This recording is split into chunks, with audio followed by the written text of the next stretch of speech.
Yo, what's good everyone? It's your boy, Raito 6, and I'm coming at you with a little bit of a different video today. As most of you know, I'm an Arsenal fan, and I have been since the year 2000, and I love to talk IRL football with my friends all the time. And most of the time I talk about Arsenal, I feel like I'm getting gaslit and rage baited. So instead of listening to what the other bozos on the internet are saying, I thought, why not give out my own thoughts on things? And what better place to start than Arsenal 1, Manchester City 1 in the Premier League.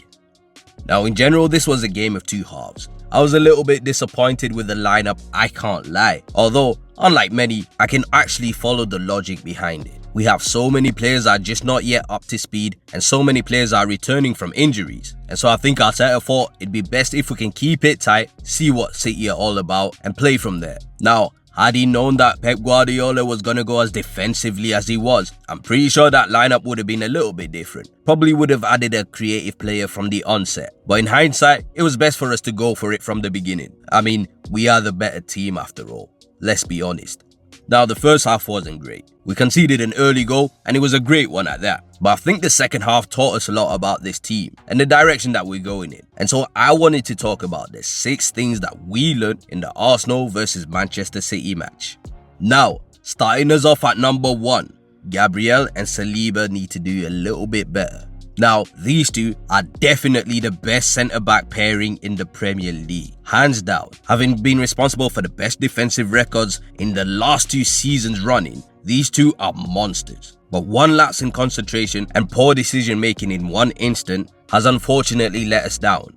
For the goal that we conceded in the 8th minute, Gabriel was too eager to chase down Haaland into the Man City half, leaving the defence vulnerable. Under normal circumstances, this isn't so much of an issue, but Haaland is different. The guy's built like an armored titan and runs like a freight train. And so letting him have the run on us like that was naive to say the least. And I'd also like to talk about Saliba's part in this piece of play here. He did the right thing by jockeying back, but where he messed up was that he didn't take into consideration the player that he turned his back on. See, for me, when you're faced up with the possibility of Reinders running at you and taking a pop shot, or Haaland receiving a pass running at your back line, I would open up and spread my butt cheeks for Reinders any day of the week. Because one thing I know for sure is that I don't want Haaland anywhere near my box. What do you mean by that? And so for me, I believe my centre-back should have done a little bit better here by closing that gap and hyper-focusing on stopping that pass to Haaland rather than closing down Reinders' shooting angles. But apart from those little criticisms there, I love them both regardless. They're both top players. And for me, Gabriel is the best centre-back in the league. Now, having said all that, the second thing I really wanted to talk about is Erling Braut Haaland.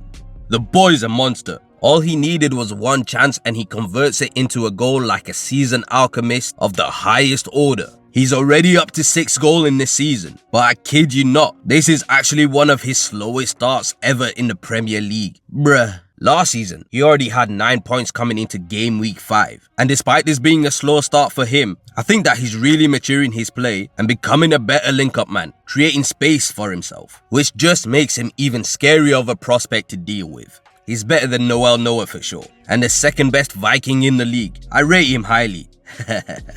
Now, number 3, let's talk about Bukayo Saka. Cats forgot just how good this guy actually is. He instills the fear of God in every opponent he faces. The moment he came on the pitch, Man City could do nothing but cower in their penalty area. The respect he garners from his fellow athletes is palpable. Noni is great, but Saka is just different. Him and Eze's introduction not only hurt City's confidence, it lifted Arsenal's. This game saw Pep Guardiola concede his lowest ever possession in his whole 600-game managerial career. The field tilt was mountainous. Arsenal absolutely dominated. And a lot of that is thanks to the Saka effect. The Arsenal captain's impact was immediate, creating a chance straight away for Gyökeres to try and get his head on the end of it, which ultimately led to a Zubimendi chance. Phil Foden can never.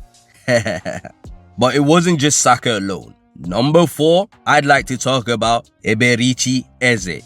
Eze is here and the aura is powerful. Finally given the keys to the midfield, he didn't stumble. Arsenal's number 10 took complete control of the game straight away, registering a powerful shot within the first 5 minutes of the second half, and throughout the half he looked right at home in the midfield, moving things quickly, pressing, creating, supporting, everything. It was a brilliant performance from him, and I'd like to see him in that midfield more, as I think that's where we get his best output. A player that's able to stand up in big moments. I'm really looking forward to seeing him orchestrate more moments for our team, just like his assist for that 92nd minute equalizer. Yo levels of metavision on display right here. Just look at that pass. How did he see that? And we can't talk about Eze's brilliant assist without talking about point number 5.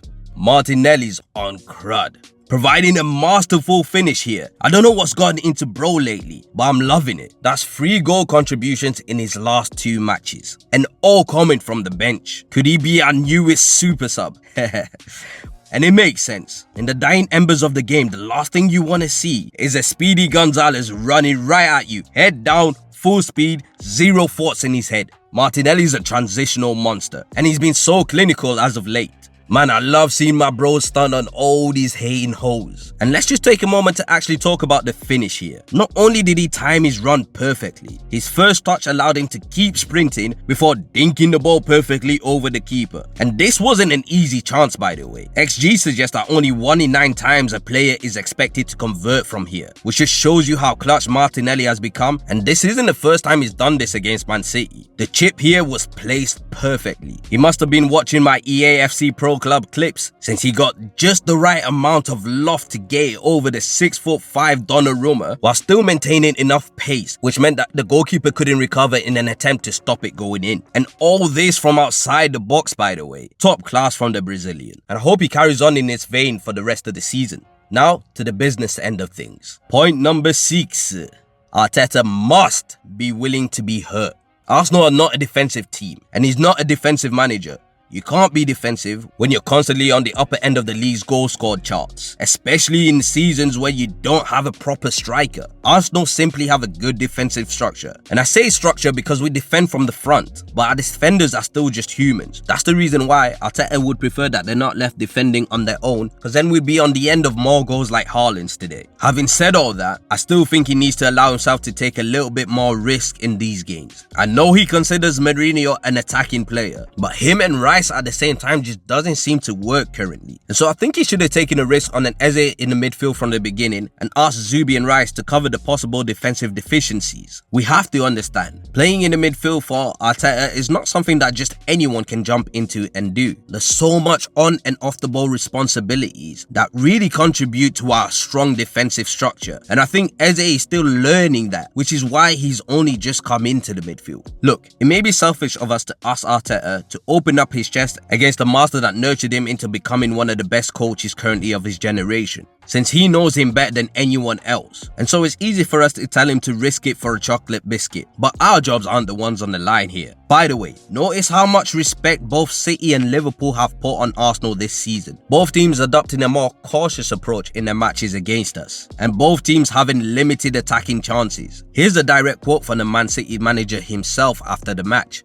"I suffered. I wanted the ball to be closer to Raya, not Gigi. We were so close, and I would prefer to play in a certain way. But in 10 years we play against a lot of teams who defend deep. Sometimes you play against a team who are better in that way, and you have to survive in that way. You have to accept it, and we did it." He then went on to say, "I think the result is fair, but in general, Arsenal were better." So put some respect on Arteta's name, because regardless of the thought process involved in the initial lineup of the team, once again he was able to make the right substitution to salvage the result, and for that he still deserves some credit. And so I'd like to know what you guys' thoughts are on this match. Do you agree with me, or is my bias showing here?